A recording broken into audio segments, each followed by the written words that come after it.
اعوذ باللہ من الشیطان الرجیم بسم اللہ الرحمن الرحیم۔ ہر مسلمان کو اللہ کے نبی صلی اللہ علیہ وسلم کی پیاری پیاری سنتوں کو جاننا کیوں ضروری؟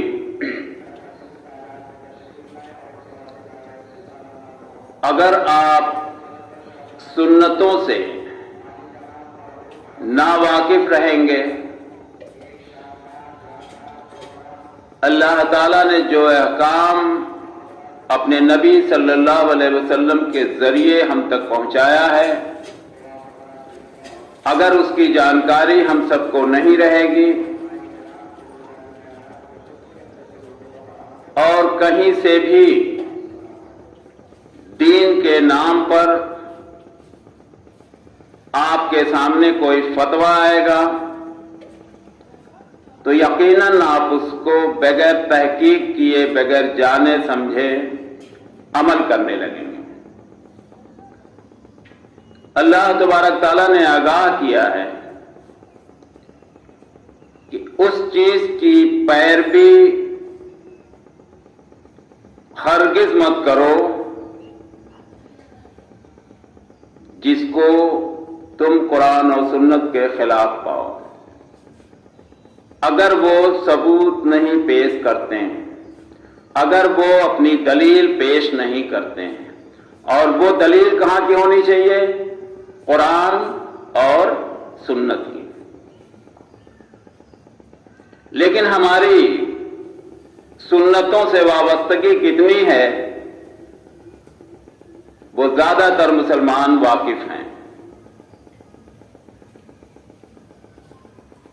جس کا نتیجہ ہم سب کے سامنے۔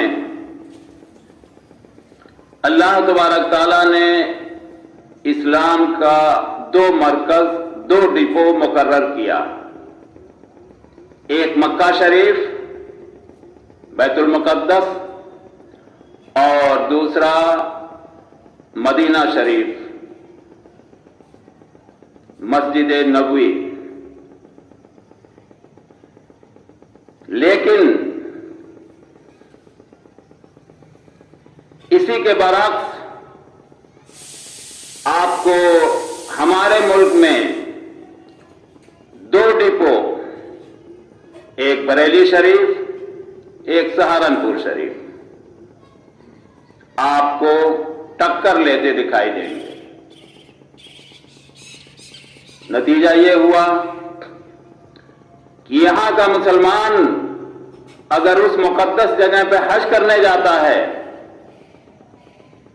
تو اس کو بھی اللہ کے نبی صلی اللہ علیہ وسلم کی پیاری پیاری سنتوں اور قرآن کے احکامات کے علامہ درس دے کر بھیجا جاتا کہ خبردار، آپ اگر وہاں جائیے گا تو وہ وہاں کا امام اس قابل نہیں ہے کہ آپ اس کے پیچھے نماز پڑھیں، اس امام کے پیچھے جس کے پیچھے ساری دنیا کا مسلمان بغیر چو چکار کیے فوراً جماعت میں شامل ہو جاتا۔ لیکن یہاں کا کھلا ہوا فتویٰ ہے کہ ہرگز نہیں، آپ کی نماز ہی نہیں ہوگی۔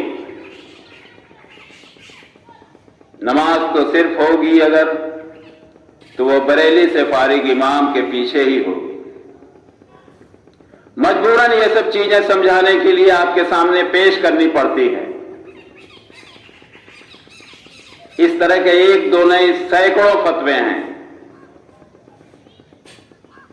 کلمہ گو مسلمان کا ذبیحہ اگر وہ بریلی جماعت کا نہیں ہے، وہ کسی بھی فرقے کا کلمہ گو مسلمان ہو، سب کے سب سارے ذبیحہ ناجائز۔ آپ کا کھانا اس کو حرام۔ ہاں، وہ بریلی جماعت سے ہو، بھلے وہ استنجا نہ کرتا ہو، نماز سے دور ہو، شراب پیتا ہو اور دنیا بھر کی برائی ہو، لیکن وہ اس جماعت سے ہے تو اس کا ذبیحہ یقیناً جائز ہے۔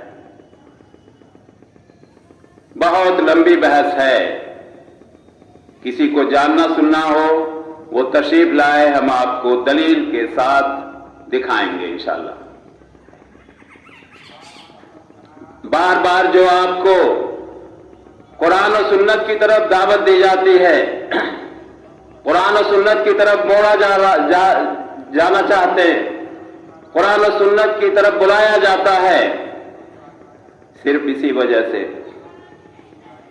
कि जो हमसे पहले जा चुके उनके लिए मग़फ़िरत की दुआ कीजिए, लेकिन अपने अंदर अभी सुधार की गुंजाइश है और अपना लगाव, अपना ताल्लुक, अपना रिश्ता कुरान और अल्लाह के नबी सल्लल्लाहु अलैहि वसल्लम की प्यारी प्यारी सुन्नतों से जोड़ लीजिए, वरना आप ऐसे ही हलाल की जगह पर हराम, हराम की जगह पर हलाल के फतवों के बीच गोता खाते रहेंगे।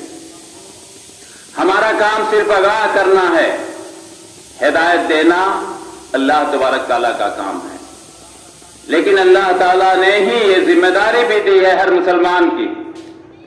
अल्लाह के नबी सल्लल्लाहु अलैहि वसल्लम का खुला हुआ फरमान भी है कि अगर तुम्हें मेरी एक हदीस भी सही मालूम हो तो उसको तुम दूसरों तक पहुंचाओ, अपने भाइयों तक पहुंचाओ। और अल्लाह तबारक ताला का तो खुला हुआ ऐलान है, बचाओ अपने अहलो अयाल को उस आग से जिसके ईंधन इंसान और पत्थर होंगे। इसलिए हम सबकी जिम्मेदारी है कि किसी के पास भी अगर कहीं से भी हक बात पहुंची है तो उसको भाइयों तक पहुंचाना जिम्मेदारी। बकिया सबके मसाइल अलग अलग हैं, सब अपने लिए जिम्मेदार है, सबको कब्र में तन्हा जाना है, सबको हश्र के मैदान में तन्हा सामना करना पड़ेगा। उस वक्त अल्लाह तबारक ताला न बरेलवी की किताब से फैसला करेगा, न सहारनपुर की किताब से फैसला करेगा। फैसला किताब का मयार, फैसला करने का जो मयार है वो सिर्फ और सिर्फ कुरान और सुन्नत है। इस चीज को नोट कर लीजिए कि अल्लाह तबारक ताला का भेजा हुआ सिलेबस सिर्फ कुरान और अल्लाह के नबी सल्लल्लाहु अलैहि वसल्लम का फरमान है। किसी फिरके के फतवे की वहां कोई अहमियत नहीं, वो धूल के जर्रे की तरह उड़ा दिए जाएंगे और अल्लाह तबारक ताला पलट के सवाल करेगा कि क्या हमारा फरमान तुम तक नहीं पहुंचा, हमारे नबी सल्लल्लाहु अलैहि वसल्लम का तरीका तुम तक नहीं पहुंचा।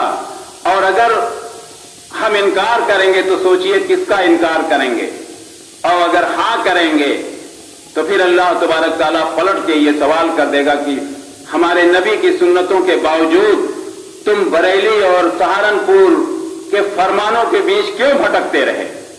तो शायद मेरे पास, हम लोगों के पास इसका कोई जवाब नहीं होगा। इसलिए अल्लाह तबारक ताला से दुआ है कि हमारे गांव, हमारे जवार, सारे मुसलमानों को कुरान और सुन्नत की तरफ पलटा दे और सही मुसलमान बना दे। अस्सलामु अलैकुम।